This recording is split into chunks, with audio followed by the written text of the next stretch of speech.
يسألونك عن الخمر والميسر قل فيهما اسم كبير ومنافع للناس واسمهما أكبر من نفعهما ويسألونك ماذا ينفقون قل العفو كذلك يبين الله لكم الآيات لعلكم تتفكرون في الدنيا والآخرة ويسألونك عن اليتامى قل إصلاح لهم خير وإن تخالطوهم فإخوانكم والله يعلم المفسد من المصلح ولو شاء الله لأعنتكم إن الله عزيز حكيم۔ لوگ آپ سے شراب اور جوے کے بارے میں پوچھتے ہیں، آپ کہہ دیجئے کہ ان دونوں میں بڑا گناہ بھی ہے اور لوگوں کے لیے کچھ فائدے بھی ہیں، اور ان دونوں کا گناہ ان کے فائدے سے زیادہ بڑھا ہوا ہے۔ اور لوگ آپ سے پوچھتے ہیں کہ وہ کیا خرچ کریں، آپ کہہ دیجئے کہ جو تمہاری ضرورت سے زائد ہو۔ اللہ اسی طرح اپنے احکام تمہارے لیے صاف صاف بیان کرتا ہے تاکہ تم غور و فکر سے کام لو، دنیا کے بارے میں بھی اور آخرت کے بارے میں بھی۔ اور لوگ آپ سے یتیموں کے بارے میں پوچھتے ہیں، آپ کہہ دیجئے کہ ان کی بھلائی چاہنا نیک کام ہے، اور اگر تم ان کے ساتھ مل جل کر رہو تو کچھ حرج نہیں، کیونکہ وہ تمہارے بھائی ہی تو ہیں، اور اللہ خوب جانتا ہے کہ کون معاملات بگاڑنے والا ہے اور کون سنوارنے والا۔ اور اگر اللہ چاہتا تو تمہیں مشکل میں ڈال دیتا، یقیناً اللہ کا اقتدار بھی کامل ہے، حکمت بھی کامل۔ یہ آیت کریمہ جو ابھی تلاوت کی گئی اور جن کا ترجمہ پیش کیا گیا، اس میں لوگوں کے طرز عمل کے مختلف پہلوؤں سے متعلق ہدایات دی گئی ہیں۔ جیسا کہ پہلے بھی عرض کیا جا چکا ہے، یہ سورہ بقرہ میں تقویٰ کے مختلف شعبوں کا ذکر ہو رہا ہے۔ چونکہ تقویٰ کا حکم دیا گیا تھا اور تقویٰ کی فضیلت بیان کی گئی تھی، تقویٰ جن چیزوں کا تقاضا کرتا ہے اور جن معاملات میں تقویٰ کا مظاہرہ ہوتا ہے ان کا ایک ایک کر کے بیان چل رہا ہے، اور خاص طور سے ان معاملات کا خصوصی ذکر فرمایا گیا ہے جن کی اس معاشرے کے اندر زیادہ ضرورت تھی اور اس معاشرے میں جس کے بارے میں سوالات بھی کیے جاتے تھے۔ تو ان میں سے پہلے یہاں پر ذکر فرمایا کہ یسألونک عن الخمر والمیسر، لوگ آپ سے شراب اور میسر یعنی جوا کے بارے میں پوچھتے ہیں۔ یہ آیت ایسے موقع پر نازل ہوئی ہے جبکہ شراب کی بالکل واضح حرمت کا اعلان ابھی کرنا پیش نظر نہیں تھا، کیونکہ اہل عرب صدیوں سے شراب کے عادی چلے آتے تھے، اسی اللہ تعالیٰ نے اس کی حرمت کے اعلان میں تدریج سے کام لیا۔ سب سے پہلے سورہ نحل میں ایک لطیف اشارہ دیا کہ نشہ لانے والی شراب کوئی اچھی چیز نہیں ہے۔ پھر سورہ بقرہ کی اس آیت میں قدر وضاحت سے فرمایا کہ شراب پینے کے نتیجے میں انسان سے بہت سی ایسی حرکتیں سرزد ہو جاتی ہیں جو گناہ ہیں، اور اگرچہ اس میں کچھ فائدے بھی ہیں مگر گناہ کے امکانات زیادہ ہیں۔ تو اس طرح ایک اشارہ دے دیا کہ جس چیز کی برائیاں زیادہ ہیں یا نقصانات زیادہ ہیں یا گناہ زیادہ ہیں تو اس میں آدمی کو پڑھنا نہیں چاہیے، لیکن بالکل دو ٹوک الفاظ میں یہ نہیں فرمایا کہ شراب چھوڑ دو۔ پھر سورہ نساء میں یہ حکم آیا کہ نشے کی حالت میں نماز نہ پڑھو، اس وقت بھی نماز کے ساتھ خاص کر کے فرما دیا گیا کہ نماز نشے کی حالت میں نہ پڑھو، لیکن دو ٹوک الفاظ میں شراب کی حرمت کا اعلان نہیں فرمایا۔ بالآخر سورہ مائدہ کی 90 اور 91 آیت میں اللہ تعالیٰ نے شراب کو ناپاک اور شیطانی عمل قرار دے کر اس سے مکمل پرہیز کرنے کا صاف صاف حکم دے دیا۔ بہرحال یہ ایک درمیانے عرصے کے سے متعلق آیتیں ہیں، اور صورتحال ایسی ہے کہ جاہلیت میں بہت سے لوگ یہ سمجھتے تھے کہ شراب اور جوا نہ صرف یہ کہ کوئی برائی نہیں ہے بلکہ اس کو وہ ایک لحاظ سے اچھا ہی سمجھتے تھے، اور اس کی وجہ یہ تھی کہ وہ لوگ بعض اوقات قحط کے زمانے میں جبکہ غریب لوگ روٹی کو ترس رہے ہوتے تھے، کھانے کو ترس رہے ہوتے تھے، تو اس وقت وہ لوگ کچھ ایسی محفلیں منعقد کرتے تھے جس میں شرابیں پی جاتی تھیں، اور کسی کا اونٹ لے کر وہ ذبح کر دیا جاتا تھا، اور ذبح کر کے جس کا اونٹ لیا گیا ہے اس کو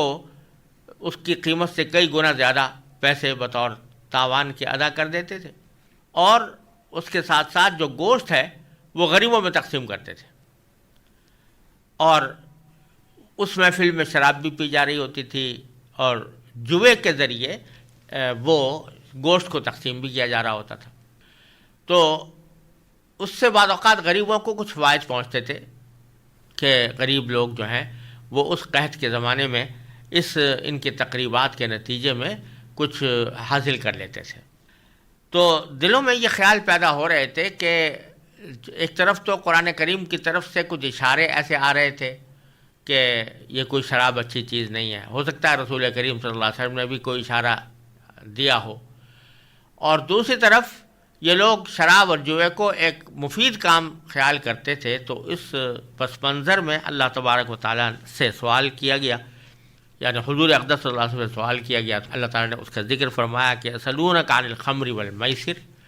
لوگ آپ سے شراب اور جوے کے بارے میں پوچھتے ہیں، قل، آپ جواب میں کہہ دیجئے کہ فیہما اسم کبیر، ان دونوں میں بڑا گناہ بھی ہے، ومنافع للناس، اور لوگوں کے لیے کچھ فوائد بھی ہیں، لیکن ساتھ ہی فرما دیا واسمہما اکبر من نفعہما، کہ ان کا گناہ ان کے نفع سے زیادہ ہے۔ ایک طرف تو گناہ کا لفظ استعمال کر کے اشارہ اس طرف دے دیا گیا ہے کہ یہ عمل ممنوع ہونے کی صلاحیت رکھتا ہے، اور یا تو فوراً اسی میں اس کو گناہ قرار دے کر ممنوع کر دیا گیا ہے ایک بالواسطہ انداز میں، یا یہ کہ اس کا مطلب یہ ہے کہ شراب اور جوا ایسی چیز ہیں کہ جب آدمی اس کا مرتکب ہوتا ہے تو بہت سے گناہوں میں خود بخود مبتلا ہو جاتا ہے۔ بہرحال اصول یہ بتایا گیا کہ اس میں بہت اگرچہ بعض فوائد بھی نظر آتے ہوں لیکن اس کا گناہ بہت زیادہ ہے، اور یہ اصول اس سے نکال دیا گیا کہ وہ چیز جس کے نقصانات زیادہ ہوں، اگرچہ اس میں کچھ فوائد بھی ہوں، تو وہ قابل ترک ہوتی ہے، اس سے اعتراض ہی کرنا چاہیے۔ اور اسی سے یہ جو میں نے پس منظر عرض کیا کہ جاہلیت کے زمانے میں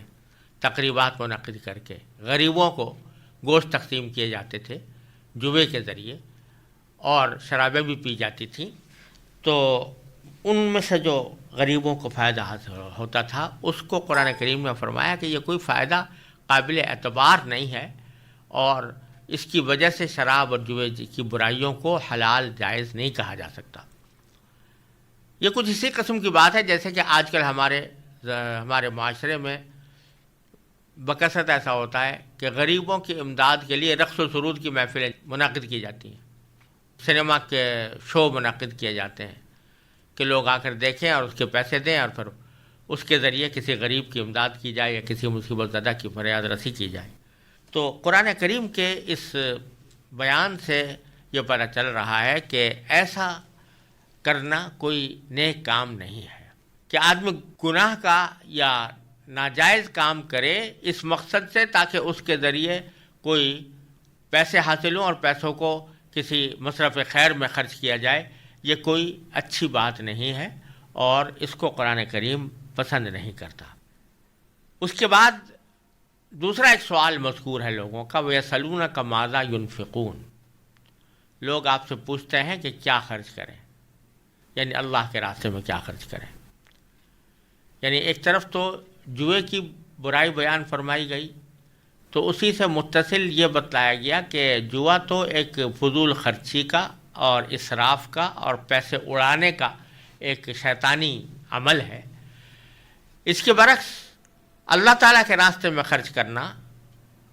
اللہ تعالیٰ کی رضا کی خاطر کسی غریب کی مدد کرنا، کوئی صدقہ جاریہ پیدا کر دینا، کوئی شفا خانہ بنا دینا، کوئی مدرسہ بنا دینا، کوئی مسجد بنا دینا، یہ سارے بھلائی کے کاموں میں خرچ کرنے کے راستے ہیں کہ ان کے بارے میں ایک تردد تھا لوگوں کے ذہنوں میں، وہ دور فرما دیا۔ حافظ ابن جریر طبری رحمۃ اللہ علیہ نے اس آیت کی تفسیر میں روایتیں نقل کی ہیں کہ بعض لوگ جب قرآن کریم کے اندر انفاق کی فضیلت پڑھتے تھے اور یہ سنتے تھے کہ اللہ تعالیٰ کے راستے میں مال خرچ کرنا بڑا ثواب کا کام ہے